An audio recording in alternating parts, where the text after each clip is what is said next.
And of course, here is where we are today, talking security. Yes. There is terror, and of course we had these terror threats or the warnings. And yesterday, I do not know where you were yesterday, General. Let's first of all start with I was in Rukunjiri. You were in Rukunjiri. How did you receive this news, and what was your immediate reaction when you got this news? Well, of course, it was shocking that you know, the terrorists were so daring to come and approach Central Police Station and blow themselves up. Yeah, however, I was not surprised because we know, we have been following the plans of these terrorists, and they would have done many more bombings, but security has been you know, ahead of them. Okay. And many were aborted before they happened. But we know that ADF is there, and we know that they are planning to terrorize Ugandans, innocent Ugandans, indiscriminately. So, from a security point of view, I knew this was, these were two that have happened, but which we knew they were in plan.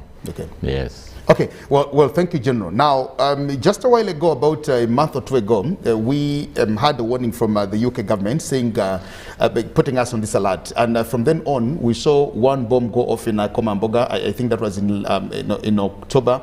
We saw another in a bus in Impigi. Then subsequently, there were these one in, I think, in Nakaseke and in Nakasongola. When the terror threats came on, of course, the complacent Ugandans didn't take them very seriously. And when we had the bomb that went off in Komamboga, they said, oh, but how can a bomb just kill? You know, we downplayed it and we didn't look at it in comparison to what we had here in July 2010 when we saw what happened at Lugogo at the Chadon rugby grounds in the Ethiopian village in Kabaragala, and of course the one that was also foiled at Makindi House. We didn't seem like it's a very big threat, but from that time on, we're seeing this happening. What needs to be done, especially from our side as Ugandans? Well, first of all, you have talked about so many things, including Semuto. Let me start with that one. Okay. This was a grenade which had been given to some old lady, and the children played with it, and it went off and killed the children. So it was not a planned terrorist attack. Because criminality goes on, even if they are these terrorist attacks, the criminality goes on, accidents go on, and so on and so forth. But to come to your point, we know that the ADF has been here for a long time. And we were unable to dislodge them because they had safe haven in the eastern Congo, where they hide, where we couldn't reach them. But as you know, other groups, terrorist groups, have come and have been quashed, and they have left, including the most recent Joseph Kony. Yes. So they are at it, they are planning, they have sleeper cells within the community, they confuse some people, they take them, recruit them, take them to Eastern Congo, train them, send them back, lying to them that they are going to give them jobs. When they reach there, they teach them, indoctrinate them. Yeah, change their thinking. And by force, initially, because we have information and videos where if you is it done by force? Isn't it voluntary? No. It's not voluntary? No. How do they recruit them? Or initially, I said initially. Initially, it's by force. When you go there, you find that there is no job you are going to do, but you are going to be involved in these activities. If you have doubts, they behead you. And in front of people, cut off the head and it rolls down there. Then you have no choice but to conform. Those that are remaining, yes, they can actually see what has happened to their colleague. Yes. Yes. So that's what happens. And then they come, they teach, like in Suvuga, in Muhwezi. They mislead people about so many things. That, you know, this is a good cause, when you die, you go to heaven, or what. They confuse, they mislead. They want to send people to a beautiful place where they themselves are not ready to go. Or where they've even never been. Yes, they are not even ready to go. To that beautiful place. To that beautiful place, but they send there other people. So it's a very unfortunate thing. Okay. So our work is to make it impossible for them to terrorize our people, like we have done for a long time, the security forces. When we identify them, we stop them, even before they carry them. They carry these attacks. But most importantly is to teach our children not to be misled into these activities which endanger their lives and also the lives of innocent people. Because these bombs at CPS or at Parliamentary Avenue, anyone who was going about their business could be killed. And indeed, some were killed, some were injured. This is unfortunate.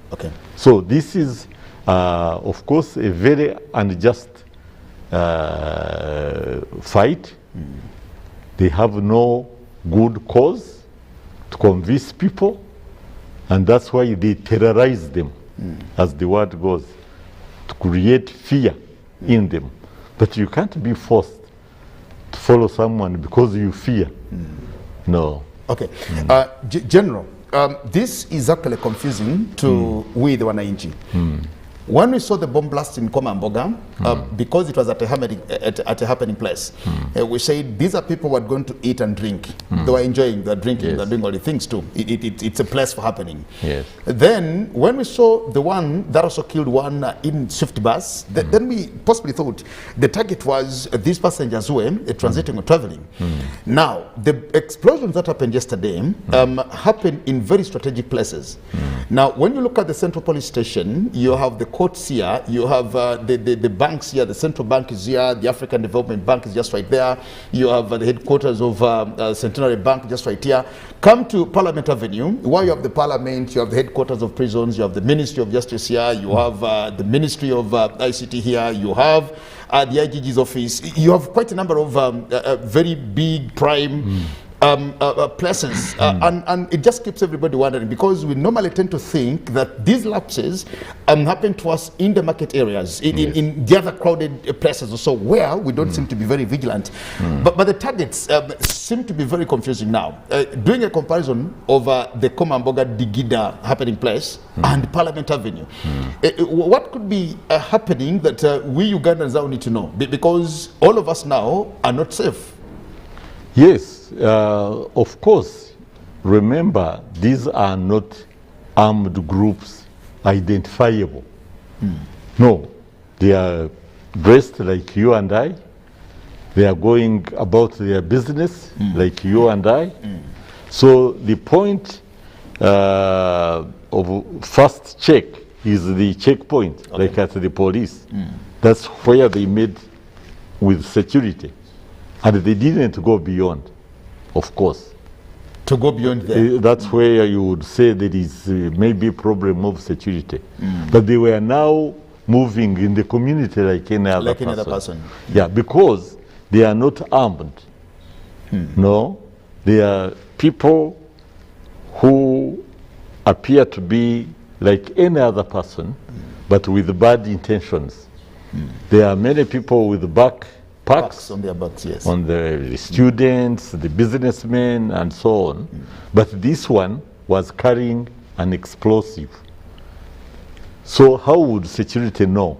That this is an explosive? Yes, you cannot not check. A laptop of a yeah, you cannot check every person. Sure. With the bag. You see, the important thing is to check when someone is going to enter all those strategic places you are talking about, the courts, the police station, and so on, to enter, because the intentions of the terrorists would have been to blow it up within those buildings, but they didn't reach there, because that was the first line of check of security, and they never went beyond. So security definitely did its work, because it could not have detected this person before.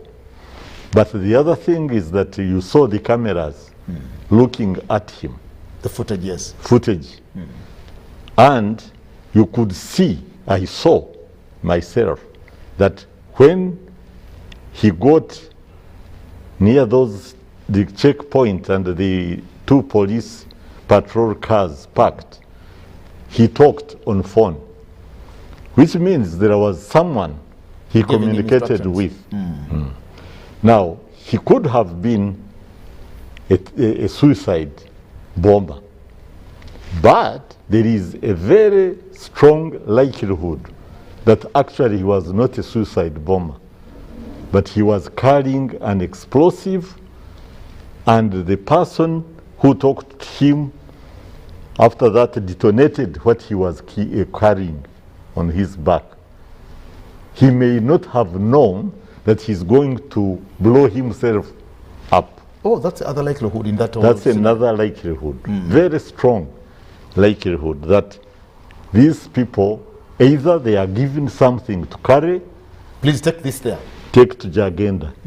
Then they say, when you reach there, someone is going to come and pick it up from you. So because they are following, so after getting where they want him, then they call another number, which is in the explosive, and it detonates. So the poor man dies carrying a pack to X. That's another likelihood. That's another likelihood. And that is why people should now be vigilant. In the vigilance we are talking about, they should also not accept to carry things they don't know, because it could be a dangerous thing. Yes. Okay, just like talking to my border friends, telling them you carry a passenger on your motorbike and they're carrying a bag on their back, and that you do not know what they're taking, but because they're giving you 5,000 or 10,000 shillings to take them to a place, I think the vigilance needs to be carried. The border person has a right to know what the person he's carrying is carrying. If you don't want to expose, if you don't want to leave, then let the border go. Yes, you say, what are you carrying? You say because if books, it blows on you, it blows on all of us. Yes. So ask him, I want to carry you, but what are you carrying? Okay. And check. Okay. General, let's talk about the transnationality of crime. A few days ago in Kenya, 3 very notorious guys ran from the maximum prisons of Kamiti, and one of them was actually sentenced to prison to serve, I think, 41 years. He was the mastermind, somebody called Muhwezi. He was the mastermind of the Garissa attack at the Garissa University in 2015. And drawing you back to 2010, when we had the bomb blasts here in Lugogo and in Kampala. Yes, many of those actually who masterminded these attacks were arrested from across the borders in Kenya, in Tanzania. And I'm just looking at it from that other perspective. When we talk about domestic terrorism, do we tend to only think it's something that is orchestrated amongst our communities here, or we also talk about transnationality of crime in the region? Yes, we are aware that ADF is in close contact with the Islamic State of Iraq and Syria. We are aware.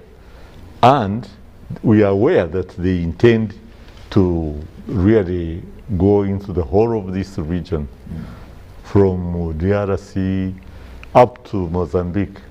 They are already in West Africa, as you know. So it's not, it's domestic in a sense that they are using the locals and these improvised explosive devices, locally made. It is in that sense. But we know that the connections could be beyond. Okay. Yes. What needs to be done? Because when we arrested one of their leaders, Jamil Mukulu, he's in our prisons here. Many people thought that maybe that was the end of DDF operations. Even with their high priest in jail, the activities seem to be carrying on and going on. What needs to be done, and what next? Because even when the high priest is actually curtailed somewhere, he's incarcerated somewhere, these explosives or explosions are carrying on. Isn't this worrying too? No. We who do not know anything about security. No, when Mukulu was jailed, another one took over. Baruku took over. And actually, it caused problems, terror within their camps. Because he was more vicious, he killed his wife, the daughter of Mukulu, and took over. Yes, he was married to Mukulu's wife, daughter, and whom he killed, and started his own. He's not under Mukulu. He's there. He's the one now in charge of ADF, and he killed so many of Mukulu's followers and so on.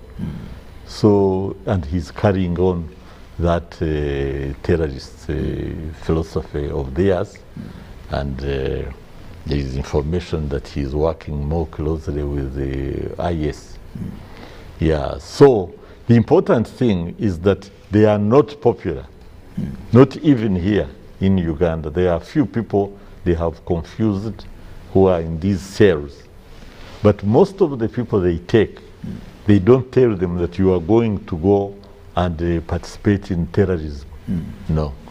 They tell them you are going to get jobs. When they reach there, they find themselves in the camps. They get scared. Some escape and manage to come and tell us. Yes. Okay. So. General, there's another school of thought that these young men who are lured into these terrorism activities, maybe just out of the regime, one, they'll cite unemployment as a big problem. Now, you notice that it's not just a Ugandan problem. It's a problem as well. Domestic terrorism, or the rise in such insurgencies and the rise of militias is not just a Ugandan affair. It's happening on the continent. It's happening globally. It's in the US, it is everywhere. But back here, when you cascade it home, they will tell you that one of the problems is because majority of these youth do not have what they are doing. They're not employed, and I think because of that, the fighting the regime to see that maybe they oversaw the government, things to change for them to get there. There's that school of thought also, and I don't know how you're addressing that. No, that is not correct. It is not correct? No, it's not true that people are joining these terrorist groups because they want to remove the regime. No. It's indoctrination.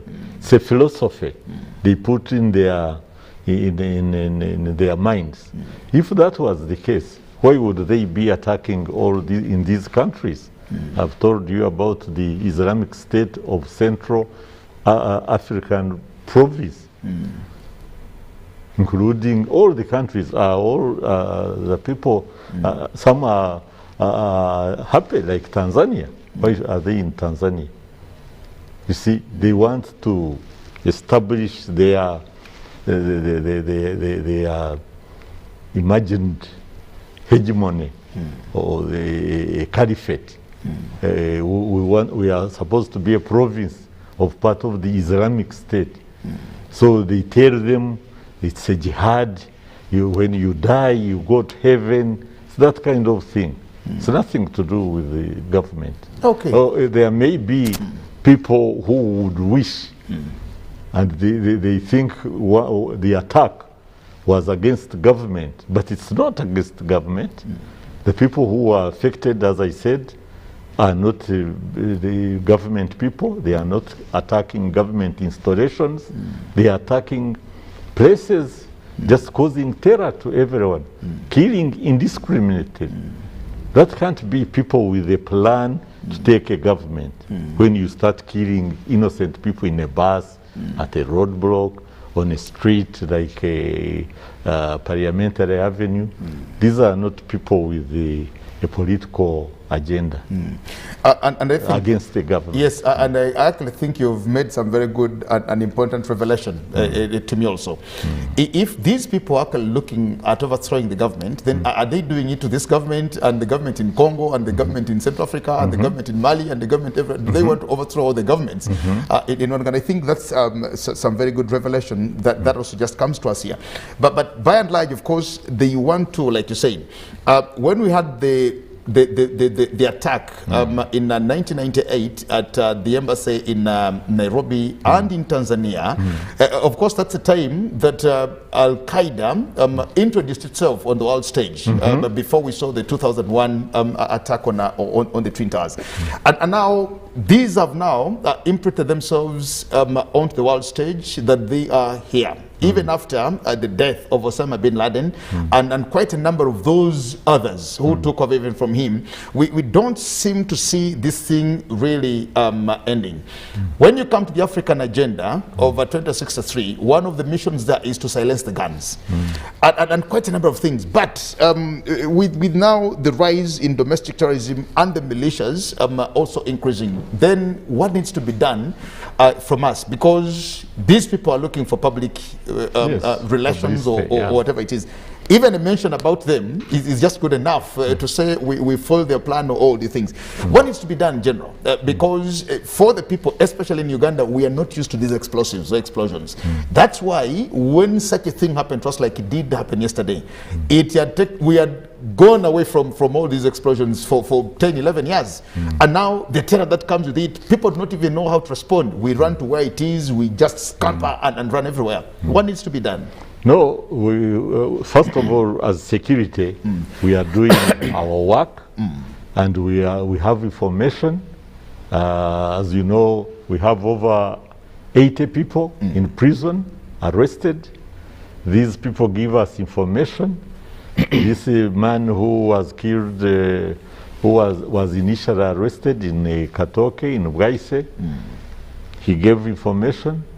So we follow that information and follow them and stop them from carrying out their activities. And we have done that a lot. There would have been many more, but we foil them before they happen. And we will continue to do that, and working with our neighbors, God willing, we will even find them in their safe haven and deal with them and dismantle them there, destroy them. But the important thing now, as I said, because they live within the population, we need vigilance. Vigilance from the public. Yes, the public. In any case, these people are attacking the public. So it is in their public interest to make sure that anybody who is going places is searched. Don't carry things which people don't know what you are carrying, whether in a bus, whether in a restaurant, whether in a bar, whether in a church, whether in a school, whether in a mosque. People check, like we did in 2010 after those bombings. Everybody was ready to be checked. We should accept that this is an international problem, just like COVID. They check, they sanitize. There is an international, yes, we put on masks, we have accepted it.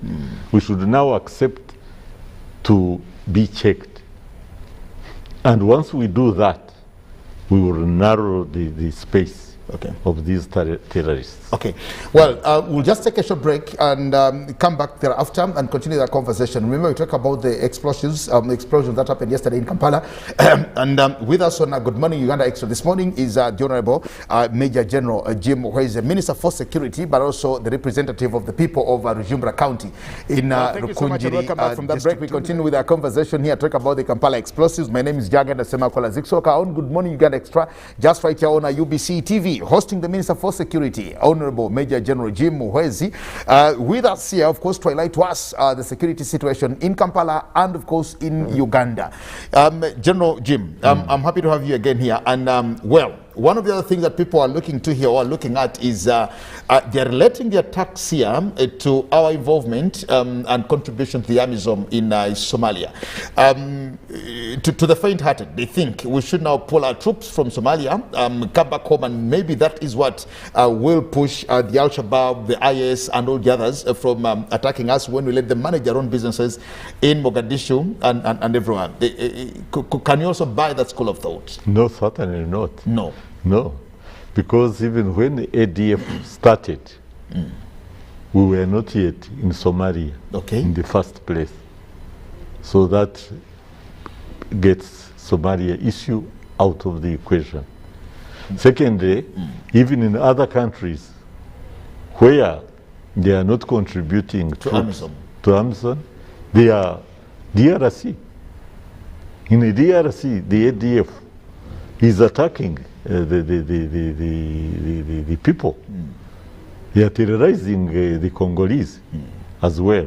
So it's not what we are doing. As I said, this is a confused philosophy of some groups which started somewhere in the Middle East, which has now come into Africa, and they are using some of those people to come and confuse our people and cause insecurity here. But otherwise, it has nothing to do with Somalia. Okay.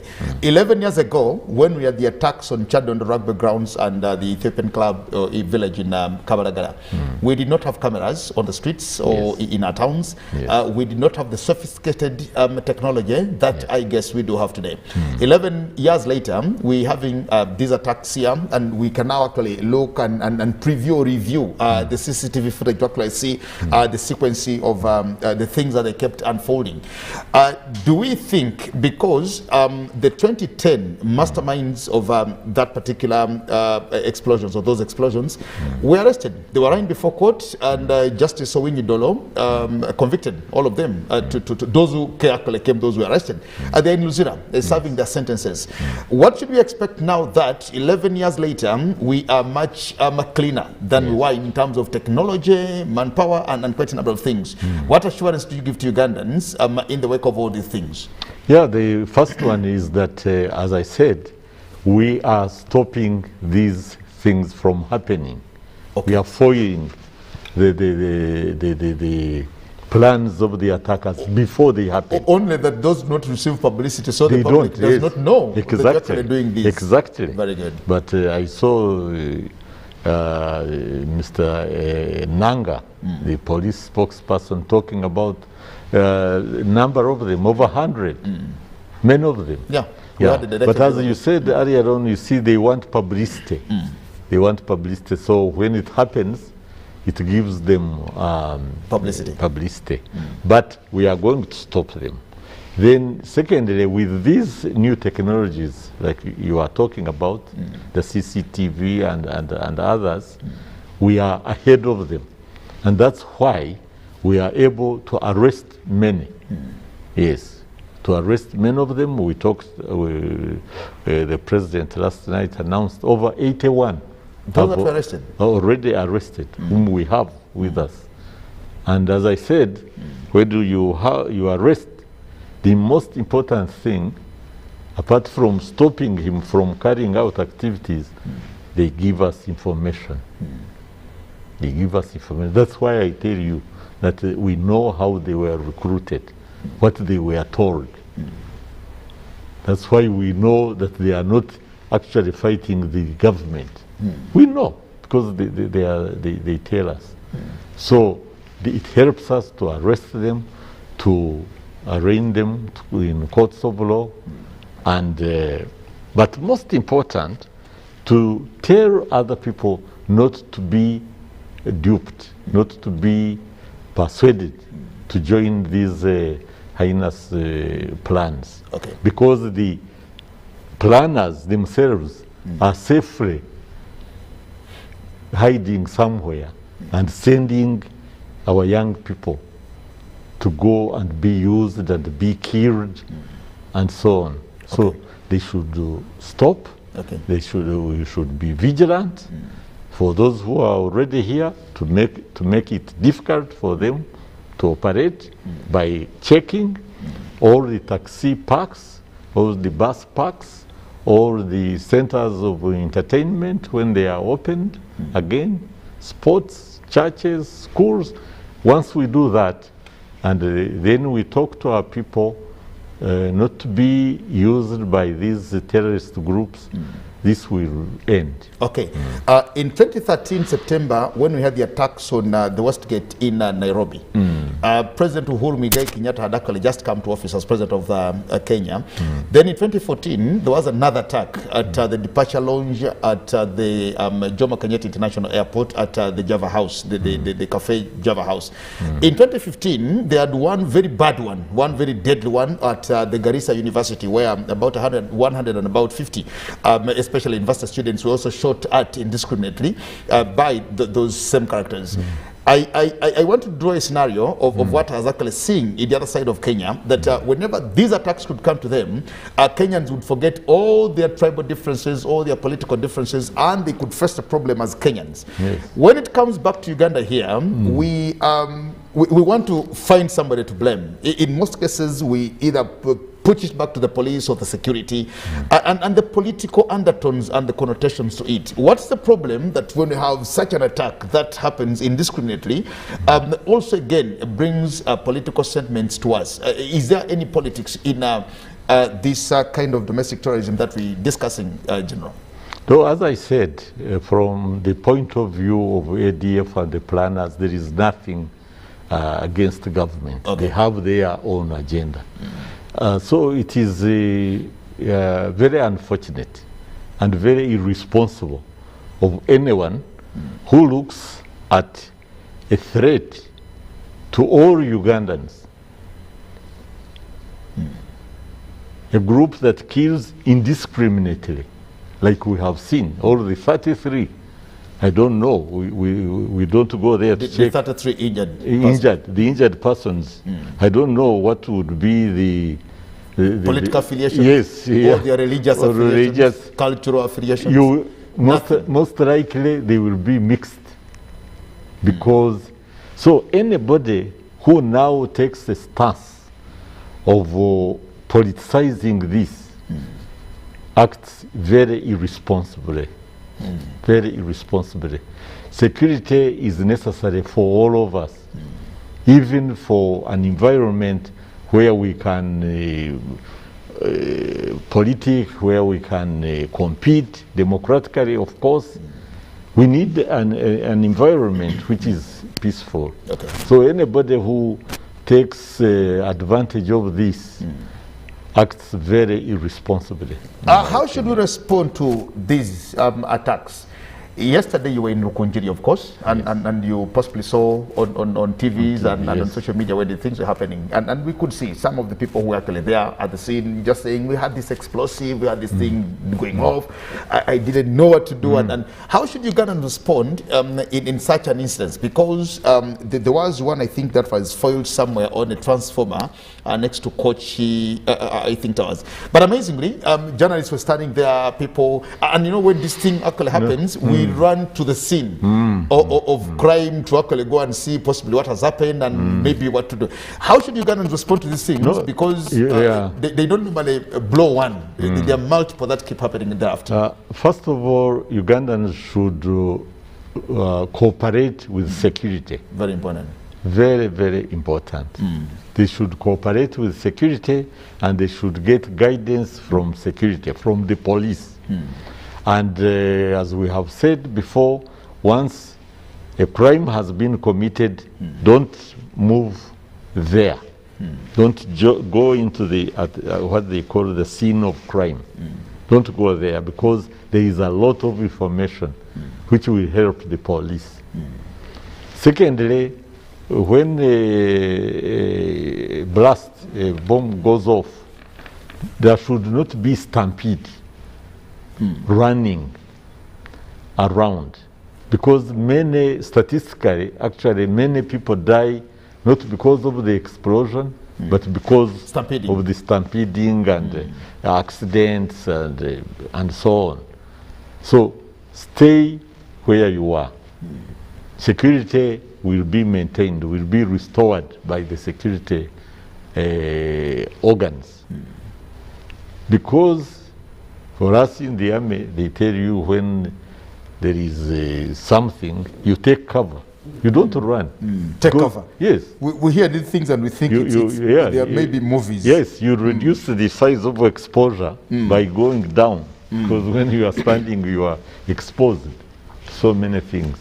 So, but you wait and the security will be restored, then normal activities will go on.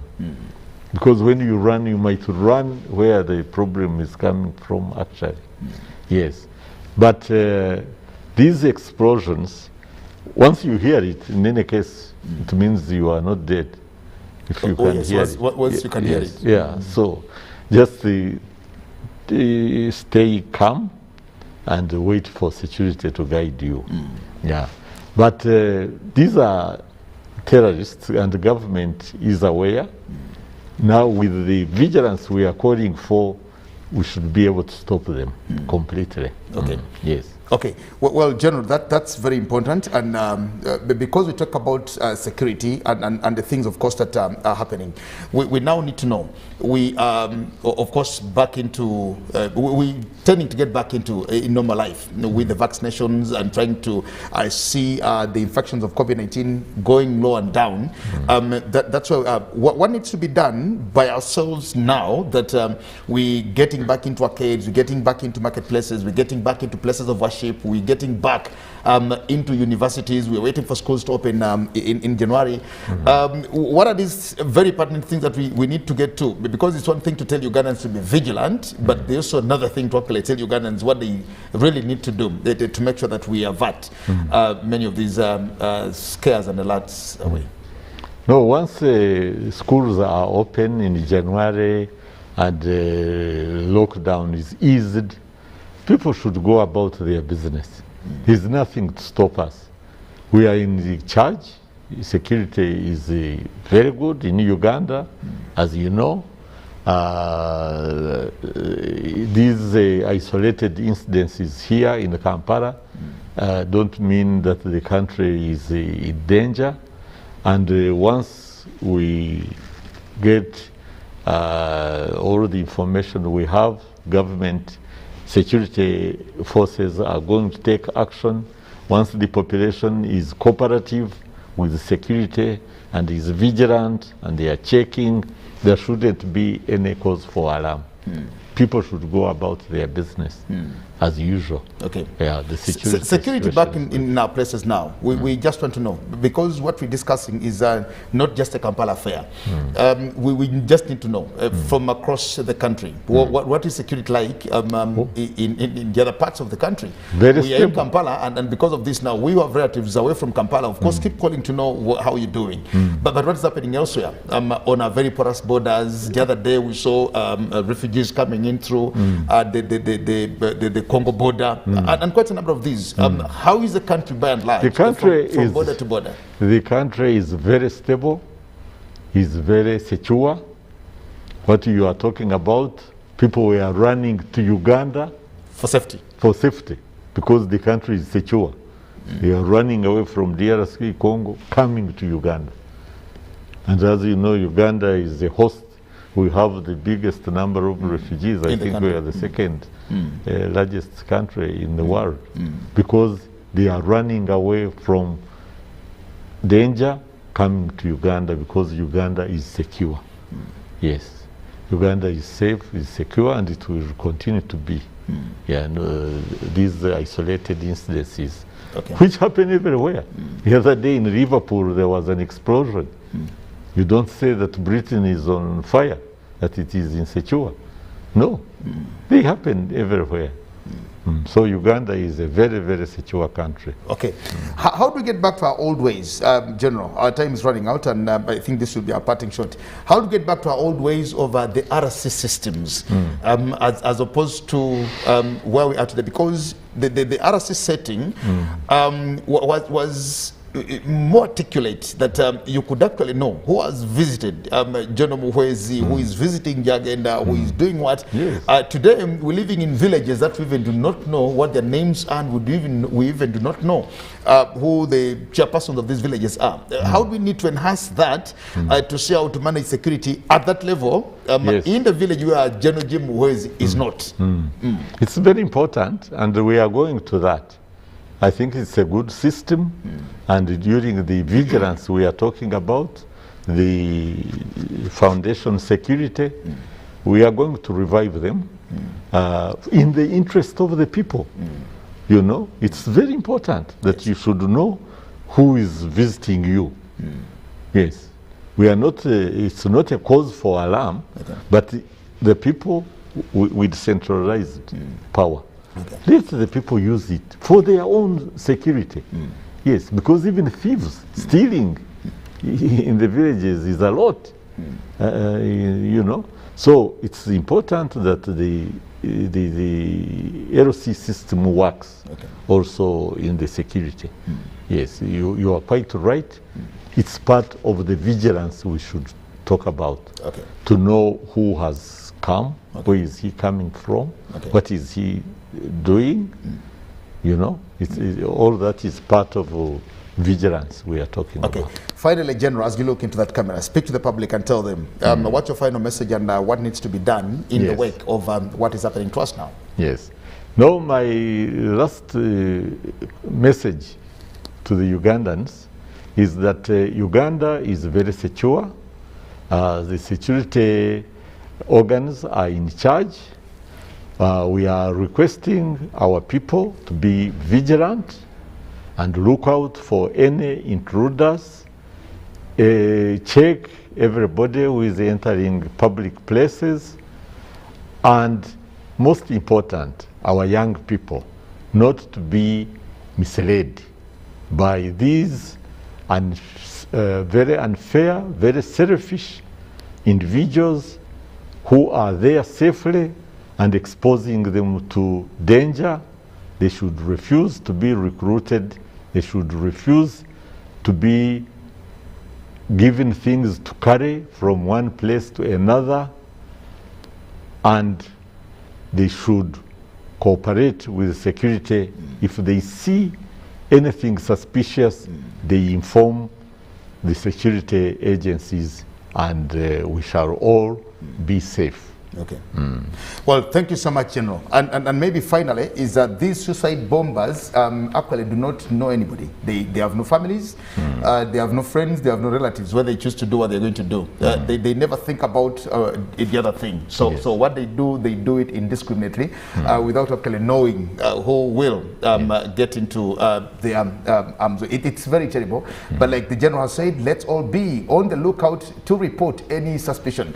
President Museveni, when he was just introducing what's COVID-19, he actually said we rather err on caution and be on the right side. So it's important to be cautious even when we make an error. But when we are cautious, that saves our lives, as opposed to talking about the post-mortem of the things that happened and saying to ourselves, had we done this? No, we shouldn't have to get there. Thank you so much, General Jim Muhwezi, Minister for Security, and also Member of Parliament representing the people of Rujumbura County in Narukunjiri District. We thank you so much for having allowed my invitation to be here on a GME Extra. Next time we need you, sir, please allow to come back. This is the public national broadcaster. I will. We thank you so much. For God and my country, my name is Gyagenda Ssemakula, wishing you all the best and saying good morning and bye for now.